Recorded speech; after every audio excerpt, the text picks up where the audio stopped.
ವಸತಿ ಶಾಲೆ ಕಟ್ಟಡ ನಿರ್ಮಾಣ ಕಾರ್ಯ ನಡೀತಾ ಇದೆ. ನನ್ನ ಉದ್ದೇಶ ಈ ಕಟ್ಟಡ ನಿರ್ಮಾಣ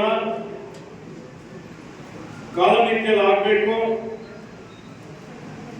ಮತ್ತೆ ನಮ್ಮ ಮಕ್ಕಳಿಗೆ ಆದಷ್ಟು ಶೀಘ್ರದಲ್ಲಿ ಹೊಸ ಕಟ್ಟಡದಲ್ಲಿ ಸ್ಥಳಾಂತರ ಮಾಡಬೇಕು.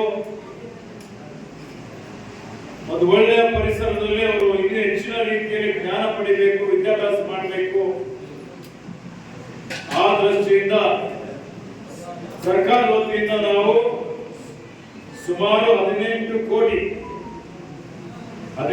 ಕೋಟಿ ರೂಪಾಯಿ ವೆಚ್ಚದಲ್ಲಿ ಈ ಒಂದು BR ಅಂಬೇಡ್ಕರ್ ವಸತಿ ಶಾಲೆ ನಿರ್ಮಾಣ ಕಾಮಗಾರಿ ಮಾಡ್ತಾ ಇದ್ದಾರೆ.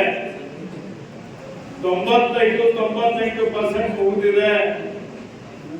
ಇನ್ನೂ ಒಂದು 8 ದಿವಸದಲ್ಲಿ ಪೂರ್ತಿ ಮುಗಿಯುತ್ತದೆ. ಸ್ವಲ್ಪ ಕಾಮಗಾರಿ ಅಂದಾಜು ಪಟ್ಟಿಯಲ್ಲಿ ಇಲ್ಲ. ಕಾಂಪೌಂಡ್ ಇರ್ಬೋದು, ಇನ್ನೂ ಕೆಲವೊಂದು ನಿಮಗೆ ಕ್ವಾರ್ಟ್ಸ್ ಇರ್ಬೋದು, ಮ್ಯಾಟ್ರಸಸ್ ಇರ್ಬೋದು, ಅವೆಲ್ಲವನ್ನು ನಾನು ನಮ್ಮ ಕರ್ನಾಟಕ ಅಭಿವೃದ್ಧಿ ಮಂಡಳಿ ಅನುದಾನದಲ್ಲಿ ನಾನು ಮಂಜೂರಾತಿ ಮಾಡಿ ಕೊಡ್ತೀನಿ ಅಂತ